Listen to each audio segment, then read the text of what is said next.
So, brothers and sisters, this Ephesians chapter 4, verse 16 तो भाइयों बहनों, हम आइए देखते हैं इफिसियों के अध्याय 4 और वचन 16 में। speaks about building the body of Christ. और यह जो वचन है यह मसीह की देह को बनाने के विषय में हमसे बात करता है।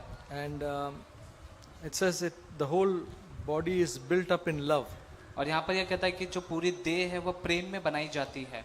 It says, from whom the whole body being fitted and held together by that which every joint supplies, according to the proper working of each individual part, causes the growth of the body for the building up of itself in love. और इफिसियों के अध्याय 4 वचन 16 में हम पढ़ते हैं, जिससे सारी देह हर एक जोड़ की सहायता से एक साथ मिलकर और एक साथ गठकर उस प्रभाव के अनुसार जो हर एक अंग के ठीक ठीक कार्य करने के लिए द्वारा उसमें होता है, अपने आप को बढ़ाती है और वह प्रेम में उन्नति करती जाए। So this verse says, verse describes exactly how the whole body functions. और यहाँ पर यह वचन जो है यह हमें वर्णन करते हुए बताता है कि कैसे एक जो शरीर होता है वह किस रीति से काम करता है। The body consists of so many members. और जो शरीर होता है वह बहुत सारे अलग अलग सदस्यों को मिलाकर बनाया जाता है। The brothers, the sisters, जिसमें भाई रहते हैं, बहनें रहती हैं, the children. और जिसमें बच्चे शामिल होते हैं। So every part is essential. तो उसमें हर एक भाग, हर एक अंग जो होता है वह महत्वपूर्ण होता है।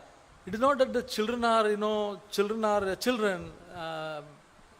The adults are important. ऐसा नहीं माना जाता, कहा जाता कि बच्चे तो छोटे बच्चे होते हैं, उनका क्या, लेकिन जो बड़े होते हैं वे बड़े होते हैं। To Jesus, the children were so important. लेकिन यीशु मसीह के लिए बच्चे बहुत ही ज्यादा मूल्यवान थे। In this church, the children are very, very important. और इस कलीसिया में भी बच्चे जो है वो हमारे लिए मूल्यवान है। The youth are very important. हमारे लिए जवान जो है वो मूल्यवान है। These are the future for us. और ये हमारे लिए भविष्य है। Okay, so children, you are very important. तो बच्चों, हमारे बीच में जो बच्चे हैं, आप हमारे लिए मूल्यवान है, बहुमूल्य हैं। And it says that about every joint. It speaks about every joint. और यहाँ पर यह वचन जो है आगे हर एक जोड़ के विषय में बात करता है। So every joint is important. और हर एक जो जोड़ होता है वह भी महत्वपूर्ण होता है। That means every relationship between one another is important. इसका मतलब आपस में एक दूसरे के साथ जो रिश्ता हमारा है वह भी महत्वपूर्ण है। A joint. This is a joint, okay? और यहाँ पर आप देख रहे हैं यह एक जॉइंट है। If this joint does not work, then this hand will not work properly. और इस हाथ का जो जोड़ है यदि अच्छी रीति से काम नहीं करेगा तो इस हाथ में तकलीफ आती है। And this body will be limited. और यह जो शरीर है पूरी तरह से दुर्बल होता जाए। So every joint is important. तो शरीर का हर एक जोड़ जो है वह महत्वपूर्ण है। You will say, okay, maybe some brothers and sisters are not getting along, one sister is not getting along. That's fine, but the rest of us are getting along. That will never do. और आप ऐसा मानेंगे कि हाँ, कुछ भाई हमारे बीच में है, कुछ बहनें हैं जो इतने महत्वपूर्ण नहीं माने जाते हैं, कम मूल्य के माने जाते हैं, हमें तो क्या, हाँ हम हैं, ऐसे नहीं कहा जाता। It says the proper working of each individual. और यहाँ पर जो वचन कहता है कि अच्छे रीति से हर एक व्यक्ति का व्यक्तिगत रूप से कार्य करना महत्वपूर्ण होता है। Brothers and sisters, we come into the body of Christ not by ourselves. और भाई बहनों, हम मसीह की देह में हम अपने आप के स्वभाव से नहीं आते हैं। The body of Christ is unique. प्रभु की मसीह की जो देह है वह अपने आप में एक अनोखी बात है। Only God can add into the body of Christ. केवल परमेश्वर ही जो है वह उसके मसीह की देह में, कलीसिया में हमें जोड़ सकता है। So that every part is important. तो हर एक जो भाग अंग होता है वह महत्वपूर्ण होता है। So may God help us. And then it says, then the building up of itself in love. और यहाँ पर आगे वचन अंत के भाग में कहता है कि तब वह जो शरीर है वह प्रेम में उन्नति करता है और प्रेम में बढ़ते जाता है। The word of God says that we are the body of Christ. और यहाँ पर वचन हमसे कहता है कि हम मसीह की देह हैं। Rather, the church is referred to as a body. और जो कलीसिया है उसे भी मसीह की देह कहा गया है। With Christ as the head. और जिसका जो सिर है वह मसीह यीशु है। Okay, so that is what is written. We will not go further into seeing. It's there in the word of God. और हम उसके विषय में और ज्यादा वर्णन करते हुए वचन की गहराई में नहीं जाएंगे। So the body has a variety of members. और जो शरीर होता है उसमें अलग अलग प्रकार के जो अंग होते हैं, भाग होते हैं। Each with different functions. और हर एक उस भाग का अंग का अपना एक अलग कर्तव्य होता है। Just like in our body, the hand does something, the ear does something, and the leg does something, and the heart does something. So each different functions. और जैसे ही हमारे शरीर में जैसे हाथ होता है उसका अपना एक अलग काम होता है, जो कान होता है उसका एक अलग काम होता है, पैरों का अपना एक अलग काम और हृदय का अपना एक अलग So काम the है। variety gives the beauty of it. तो जो अलग अलग प्रकार के जो कार्य बांटे जाते हैं यह उसको अपनी एक सुंदरता प्रदान करता है। And so all Christians are not meant to be the same. और इसीलिए यह माना जाता है कि हर एक मसीह के लिए जरूरी नहीं कि वो आपस में एक दूसरे से समानता में हो, If I think all should pray like me, या हम ऐसा कहें कि सभी लोग मिलकर मेरे समान ही प्रार्थना करें, all should be speaking like me, या हर एक व्यक्ति मेरे समान ही बोले, or the things which I like everybody should like, या वो बातें जो मुझे पसंद आती हैं औरों को भी पसंद आए, that is not the way the body is. और यह वह तरीका माध्यम नहीं है जिसके द्वारा शरीर होता है। So that's the beautiful part how God has made. तो यह एक महत्वपूर्ण भाग होता है जिसे परमेश्वर बनाता है। Okay. So otherwise what it becomes like a uniformity. नहीं तो यह कैसे होगा, यह एक रीति निभाने के अनुसार हो जाएगा। Body is not uniformity, body is unity. और जो शरीर होता है वह एक रीति निभाने की संगति नहीं हो जाती, परंतु वह अपने आप में एक एकता रहती है। Just as I said in the camp, that example of a preacher. और जैसे ही हमने उस कैंप में एक उदाहरण सुना था एक प्रचारक का। A preacher, he used to say for amen, he used to say amen. और जैसे कि वह उदाहरण में वह जो प्रचारक था वो जब कहता था आमेन, तो वह आमेन को एमेन करके कहता था। Normally we say amen. और हम सभी सामान्य तौर पर आमीन कहते हैं। But this brother had a nature to say amen. लेकिन यह जो भाई था, यह जो व्यक्ति था, इसका एक अपना स्वभाव था जिसके अनुसार वह ऐसे आमेन करके कहता था। That is absolutely fine. It is correct. और यह बिल्कुल सही है, इसमें कुछ भी गलत नहीं। We can say amen in any way. और हम आमीन को किसी भी रीति से बोल सकते हैं। But the problem was the brothers and sisters who were in that church, लेकिन समस्या यह थी कि उसकी कलीसिया में जो भाई और बहन थे, all started saying amen. वे उन सारे लोगों ने मिलकर उसी के समानता में आमेन आमेन करके बोलना शुरू कर दिया। Okay, that is something which should not be there really. और यह ऐसी एक मुख्य बात है जो वास्तव में वहां पर नहीं होना चाहिए, Because that uniformity can be made by human efforts. क्योंकि वह जो अपने आप में सब कुछ एक समानता में होता है, यह एक मनुष्य की योजना और उसके यत्न के द्वारा होता है। The way we should dress, if suppose we say, or the way we should come, and all that can be made by human ways. और किस रीति से हम अपने आप का रवैया बनाए, हमारी जो पहरावा है उसको हम कैसे बना करके, यह सारी जो बातें हैं वह एक मनुष्य के विचार और उसके यत्न के द्वारा होता है। Brothers and sisters, each member is connected to the head. भाई बहनों, हर एक जो अंग होता है, हर एक जो भाग होता है, वह सिर से जुड़ा हुआ होता In है। our body, everything we do is because what the brain tells us. क्योंकि हमारे शरीर के हर एक अंग में हम जो कुछ भी करते हैं वह वही करता है जो उससे हमारा जो दिमाग, हमारा जो सिर होता है वह जब कहता है। Similarly, in the body of Christ, we should be connected to our Lord Jesus Christ. उसी प्रकार मसीह की देह में भी हम सभी जो अलग अलग अंग हैं वह हमारा जो सिर यीशु मसीह उससे जुड़े रहें। So just like the body behaves very normally because it is getting the input from the brain, और उसी प्रकार से एक मानव शरीर हमारा जो पूरी तरह से सिर के नियंत्रण में रहकर आमतौर पर साधारण रूप से काम करता है, the body of Christ behaves normally when everybody receives instruction from the head. उसी प्रकार मसीह का जो देह होता है वह अपने सिर यीशु मसीह से जुड़े होने के कारण, उसकी सुनने के कारण वह भी अपने आप में अपनी रीति के अनुसार सामान्य रूप से काम करता है। That means if we don't do anything other than what the head says, then we'll cause a little problem. और इसका मतलब कि जब जो कुछ सिर हमें आज्ञा देता है करने के लिए कहता है, यदि हम उसके सुनने के अलावा और कुछ भी करते हैं तब यह हमारे लिए वहां पर समस्या खड़ी करता है। Suppose I without seeking the Lord's will, I think of doing something. यदि मान लीजिए मैं कोई भी काम करने के लिए प्रभु की इच्छा को जाने बिना मैं उस काम को करने में आगे बढ़ता हूँ, Then it can disturb the functioning of the body of Christ.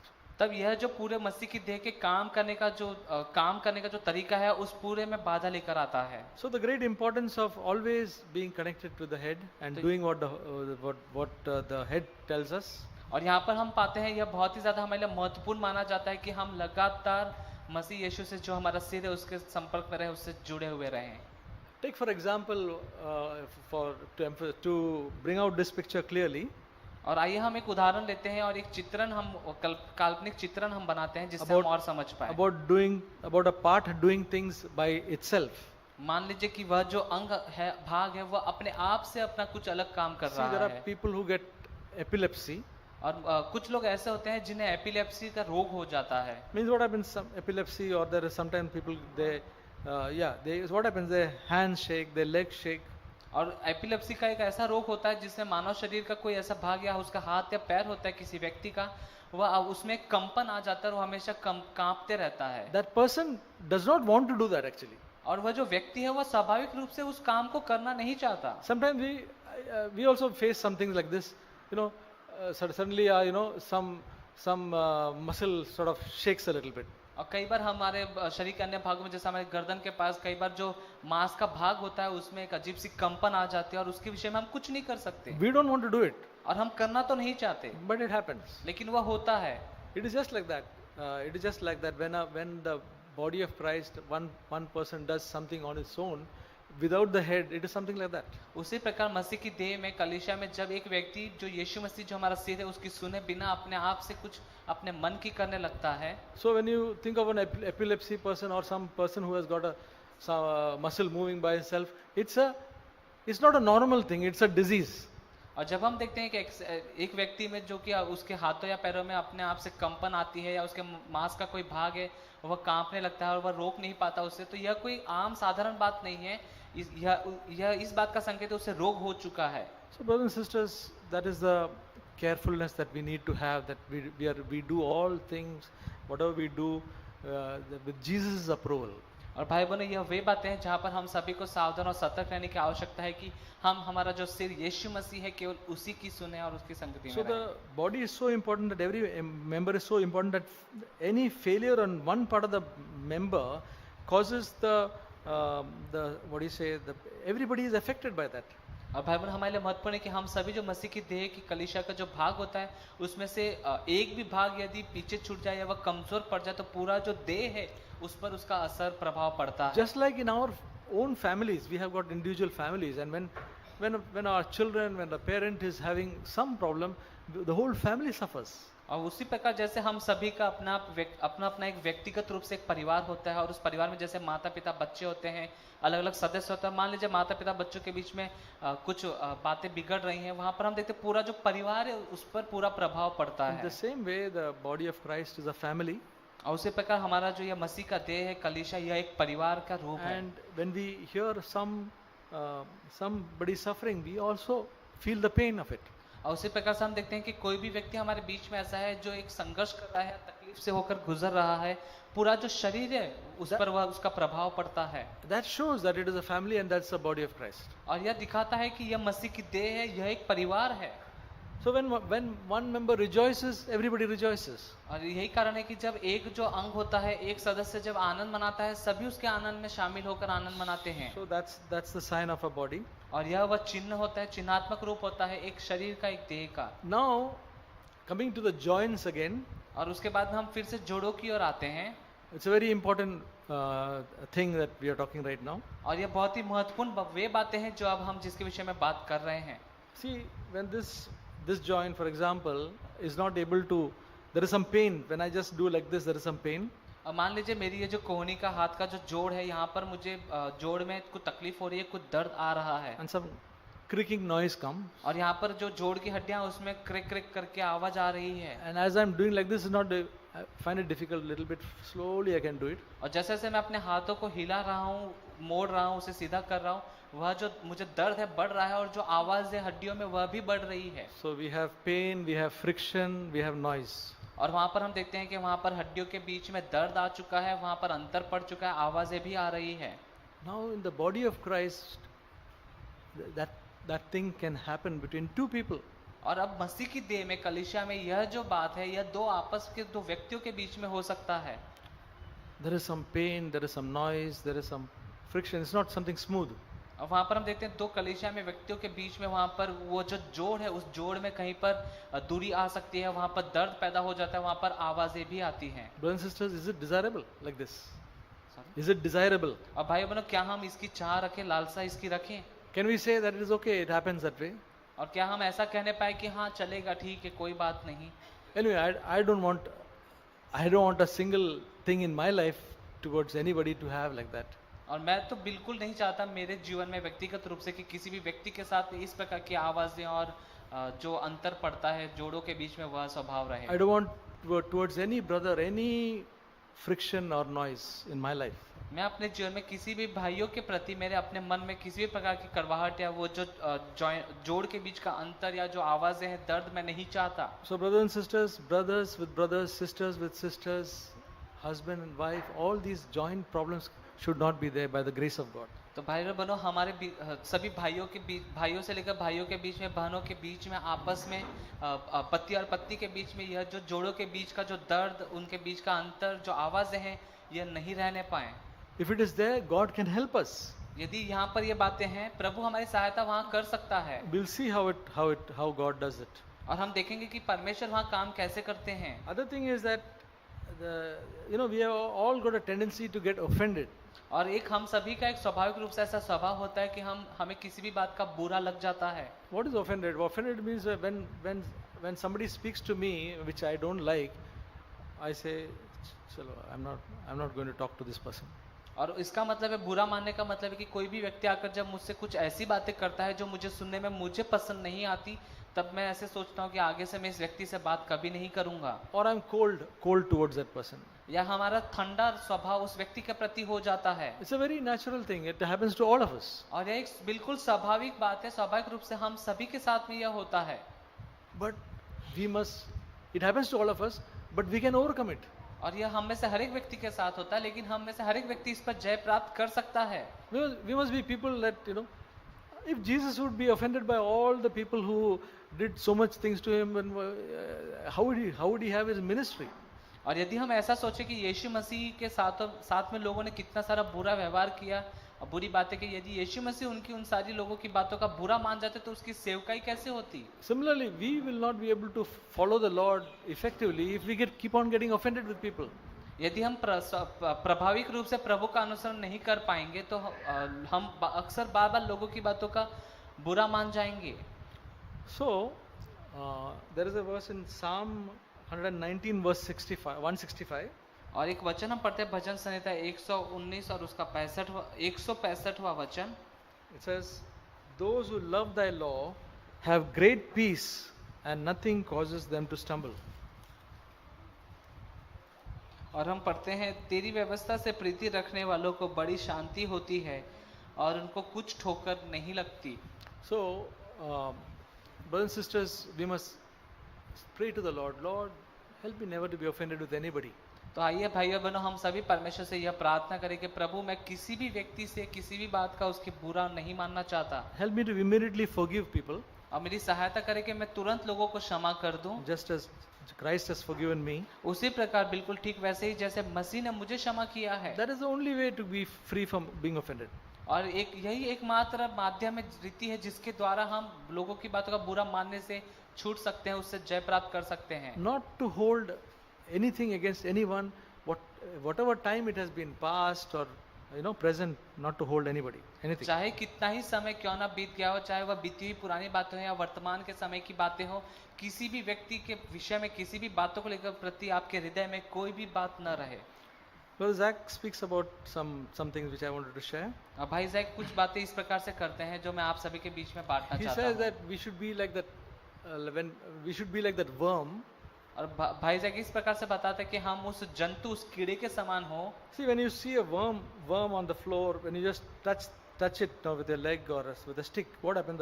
The worm, it curls.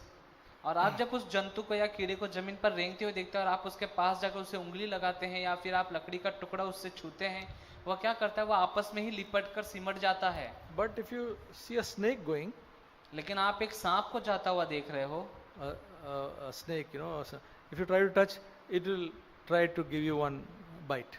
और यदि आप उसे छूने की कोशिश करेंगे, वह पलटकर आप पर वार करेगा। So, what about us? How are we when people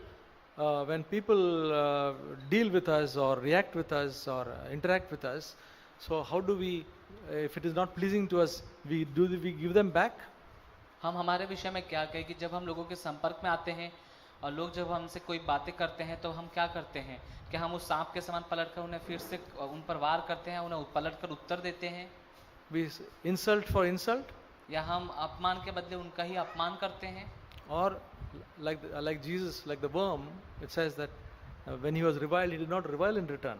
या हम यीशु मसीह के समान, जैसे उस कीड़े के समान, जैसे यीशु मसीह ने वह गाली सुनकर गाली नहीं देता था। Brothers and sisters, these are very important things. If we have been more than 5 years in the Lord, or if we have been much in the Lord, these things should not be there in our life now. और भाई बहनों, यह ऐसी बातें हैं कि जैसे यदि आप मसीह में पिछले 5 वर्षों से हो या उससे भी ज्यादा अधिक समय आपको हो चुका है, अब तक तो यह सारी बातें हमारे जीवन में नहीं होनी We चाहिए। have to become more like Jesus. Our life is concentrating on becoming like Jesus. हमें यीशु मसीह की स्वरूप, उसकी स्वभाव समानता में बनना है, और हमारा जीवन जो है वह उसकी स्वरूप, उसके समानता में, उसके जीवन के समान बनना हो। So whenever we are offended, it shows that we are proud. Okay. और जब कभी हम किसी भी व्यक्ति की किसी बात का बुरा मान जाते हैं, यह हमें दर्शाता है कि हम घमंडी हैं। It is not because the other person has done something wrong. It is when we get offended, it shows we are proud and we are not broken. इसका मतलब यह नहीं कि वह सामने का जो व्यक्ति है जिसकी बात का आपको बुरा लगा उसने कुछ बुरा किया, नहीं, घमंडी आप है And we are not broken. और हम टूटे हुए नहीं हैं। Okay. There's a thing called brokenness, and we all Christians should be broken people. और एक ऐसी बात कही जाती है कि टूटा हुआ होना, और मसीह के लिए कहा जाता है कि व्यक्ति के लिए जो मसीह में है कि टूटी हुई दशा में बने रहना। So some of the hindrances to building the body of Christ. तो हम कुछ बातों को देखते हैं जो मसीह की देह के निर्माण करने के समय में बाधा उत्पन्न करती है। We see in the Corinthian church with the Apostle Paul preached and founded, I think. He says so many things which is there, and it is there and can be there in our midst. और भाई बहन, हम देखते हैं कि Corinth की कलीसिया की स्थापना करने के बाद प्रेरित पौलुस कई सारी बातों को वहाँ पर लिखते हुए बताते हैं और उनसे बातचीत करते हैं कि किस प्रकार की समस्या और बाधाएं खड़ी होती है। 2 Corinthians chapter 12 verse 20. और आइए हम पढ़ते हैं 2 कुरिन्थियों अध्याय 12 और वचन 20। In that verse it says that perhaps there may be strife, jealousy, angry tempers, disputes, slanders, gossip, arrogance, disturbances. और वहाँ पर हम आगे पढ़ते हैं वचन 20 का बीच का जो भाग है, वहाँ पर वचन कहता है कि तुम में झगड़ा, डाह, क्रोध, विरोध, ईर्ष्या, चुगली, अभिमान और बखेड़े हों। So this is the Apostle Paul talking about the church of Jesus Christ. और यहाँ पर प्रेरित पौलुस जो है वह मसीह यीशु की कलीसिया के विषय में बात कर रहे हैं। Okay. So because in our flesh dwells no good thing, और क्योंकि हमारे शरीर में कोई अच्छी वस्तु वास नहीं करती है, and these things can come up. और ये सारी बातें जो है वो उभर कर बाहर आती हैं, Disputes can come up, या आपस में जो झगड़ा है वह हो सकता है, jealousy can come up. आपस में जलन करने की भावना, डाह करने की भावना आ सकती है। Jealousy is something which you have to be really careful about. और जलन करने के विषय में हमें सबसे अधिक सावधान रहने की आवश्यकता है। I've been praying in my life that Lord, I don't want a trace of jealousy in my life. और मैं हमेशा प्रभु से अपने जीवन के विषय में यह प्रार्थना करते रहता हूँ कि जलन करने का जो एक कण भी है वह मेरे जीवन में नहीं हो। My prayer is that others will be blessed beyond me also, but I don't want jealousy in my life. मैं प्रभु से प्रार्थना करता हूँ कि जो लोग हैं वह मुझसे भी कई गुना अधिक आशीष पाकर आगे की ओर बढ़ने पाए, लेकिन मैं अपने मन में जलन नहीं रखना चाहता। There are so many things, and one of them is gossip. और यहाँ पर कई सारी बातें लिखी, उसमें से एक बात है चुगली करना। This is so much there in the church. और यह वह बात है मुख्य रूप से जो हम आज के कलीसिया में अधिकतर पाते हैं। I'm saying in general in the church. Okay? और मैं सामान्य रूप से कलीसिया में इस बात के होने Every church it is there, but it should not be there in our midst. और ये हर एक कलीसिया में पाया जाता है चुगली करना, लेकिन ये हमारे बीच में ना हो। There was a church in Revelations called Philadelphia Church. और हम प्रकाशित वाक्य में Philadelphia. और हम फिलाडेल्फिया की कलीसिया के विषय में पढ़ते हैं। Jesus had nothing wrong to say about that church. और यीशु मसीह के पास उस कलीसिया के विरोध में कहने के लिए कोई भी बुरी बात नहीं थी। Jesus didn't say that there was strife or gossip or anything like that. और वहाँ पर यीशु मसीह ने नहीं कहा कि तुम्हारे बीच में झगड़ा होता है, डाह होता है, तुम जलन करते हो। Jesus only said good things about that. और यीशु मसीह ने उस कलीसिया के विषय में वहाँ पर अच्छी बातें ही कही। So brothers and sisters, it can happen for us also.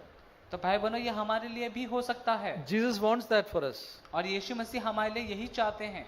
If we desire it, God will help us. यदि हम इसकी चाह रखते हैं, इच्छा रखते हैं, प्रभु हमारे लिए करेगा। What is gossip? और चुगली करना क्या होता है? Gossip is when you talk about somebody else in a bad way. चुगली करना यह होता है कि आप किसी व्यक्ति के विषय में उसके पीठ पीछे कोई बातचीत कर रहे हैं, लेकिन बुरी लालसा से आप बुरी बातें कर रहे in हैं, a negative way, आप नकारात्मक और बुरी बातें कर रहे हैं to put that person down. कि आप उस व्यक्ति को नीचा गिरा दें। So, so we will know whenever we speak in a wrong way, in a negative way, God, the Holy Spirit should convict us. और जब कभी हम किसी व्यक्ति के विषय में ऐसी बुरी और नकारात्मक बातें करेंगे, परमेश्वर का पवित्र आत्मा हमें स्मरण जरूर दिलाएगा, वह हमें वहां पर टोकेगा। Brothers and sisters, whenever we speak something negative about a church or a person, we have to be very, very careful. और भाई बहनों, जब कभी भी हम किसी व्यक्ति के विषय में या किसी कलीसिया के विषय में कोई बुरी बात कहते हैं, हमें वहां पर बहुत ही ज्यादा सावधान रहने की आवश्यकता है। We can slip into that line, cross that line and go into gossip. और हम हमारी जो वो सीमा होती है, उस सीमा जो तय की गई, उस सीमा को लांघ कर हम आगे बढ़कर चुगली में कर सकते हैं। We can only be free if we fear God. और हम जब परमेश्वर का भय मानेंगे तभी हम इस बात से आजाद हो सकते हैं। If we only fear man, we will be gossiping. और यदि हम only, we will be gossiping. यदि हम केवल मनुष्य का ही भय मानते हैं तो हम चुगली करेंगे। Okay, and yeah, I was thinking. So, what is the way to build a healthy body of Christ? तो आइए हम कुछ बातों को देखते हैं कि कैसे मसीह का एक स्वस्थ शरीर बनाया जा सकता है। John 13, verse 35. यूहन्ना अध्याय 13 और वचन 35 हम पढ़ते हैं। All men, it says, by this all men will know that you are my disciples if you have love for one another. और यूहन्ना के अध्याय 13 वचन 35 में हम पढ़ते हैं, यदि आपस में प्रेम रखोगे तो इसी से सब जानेंगे कि तुम मेरे चेले हो। So, this is what Jesus said. Everybody will know you are my disciples if you have love for one another. और यहाँ पर यीशु मसीह बताते हैं कि यदि आपस में तुम प्रेम रखोगे, इसी से लोग जानेंगे कि तुम मेरे चेले हो। Not because of some good preaching, या ऐसा नहीं कि कुछ अच्छे प्रचार करने द्वारा, not because of some good singing, या कुछ अच्छे गीत गाने के द्वारा, not because everybody is so friendly, या ऐसा नहीं कि हर एक जो है घुल मिलकर एक दोस्त मित्र के समान रहता है, but inside everything is not well. लेकिन अंदर से भीतर से कुछ भी बातें ठीक नहीं, अच्छी नहीं। Everybody will know that we are God, Jesus' disciples when we have love for one another. हर एक व्यक्ति हमारे विषय में इस प्रकार से जानेगा जब हम आपस में प्रेम रखेंगे कि हम यीशु के शिष्य हैं। 1 John 4:7. पहला यूहन्ना अध्याय 4 वचन 7, It says, Beloved, let us love one another, for love is from God, and everyone who loves is born of God and knows God. और यहाँ पर हम पढ़ते हैं पहला यूहन्ना अध्याय 4 वचन 7 में, हे प्रियो, हम आपस में प्रेम रखें क्योंकि प्रेम परमेश्वर से है।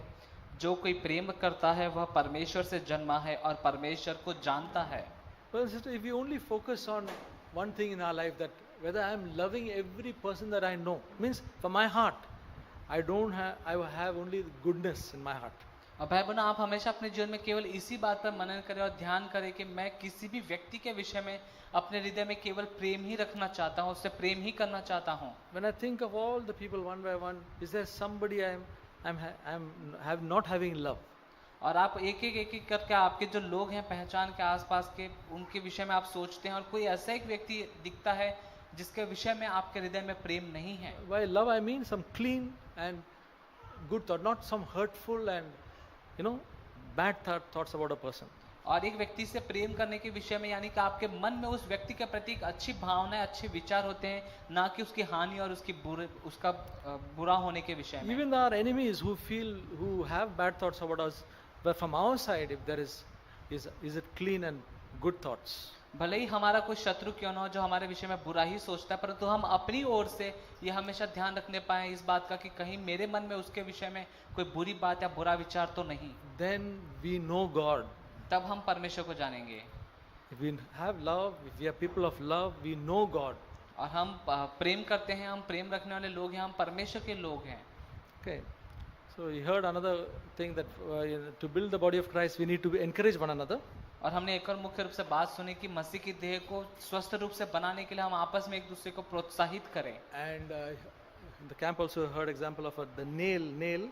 और हमने जैसे उस कैंप में हमारी उंगलियों के नाखूनों के उदाहरण के विषय में सुना था। Very small thing, nobody thinks it is very important. और इतनी छोटी सी यह जो बात है, नाखून छोटा सा होता है और कोई सोचता नहीं इसके विषय में। But when we need to, something is irritating us in our any part of the body, this nail does the help. लेकिन हम देखते हैं हमारे शरीर के किसी भी भाग में हमें जब खाज खुजली होती है, ये नाखून ही काम आते हैं खुजाने के लिए। Okay. So that nail helps, the body so much. तो यह जो छोटा सा नाखून होता है यह भी शरीर को बनाने में सहयोग करता है। So when we think of, let us think of one ministry, if you want to call ministry, I want to have a ministry. और आइए हम केवल एक ही मुख्य रूप से उस बात पर ध्यान करें, मनन करें, जैसे कि हम कहें हमारे पास केवल एक ही सेवकाई हो सभी के पास। Yeah, ministry is such a great word. और जो सेवकाई होती है, यह जो सेवा जो शब्द होता है वो बहुत ही बड़ा होता है। And they say das, प्रभु का दास। और जैसे लोग कहते हैं दास, प्रभु का दास। प्रभु का दास should be प्रभु का servant, but the प्रभु का दास is such a great place. और जो प्रभु का सेवक होता है, दास होता है, वो सेवक होता है, लेकिन उसका जो स्थान होता है वो ऊंचा होता है। When people say ये भाई लोग है और ये प्रभु का दास है, और लोग ऐसा कहते हैं कि भाई है प्रभु का दास, ये भाई है, ये प्रभु का दास है। Okay, so the प्रभु का दास is something which is some elevated position. और जो प्रभु का दास कह के हम कहते हैं वह कुछ बहुत ही ऊंची पदवी के समान उसे माना जाता है। Similarly, ministry is something which is ministry. और उसी प्रकार से जो सेवकाई या सेवा कहा जाता है वो उसे भी बहुत ही ऊंचा पद माना जाता है। Only one ministry is required. और केवल एक ही सेवकाई है जिसकी आवश्यकता हमें है, About encouraging people.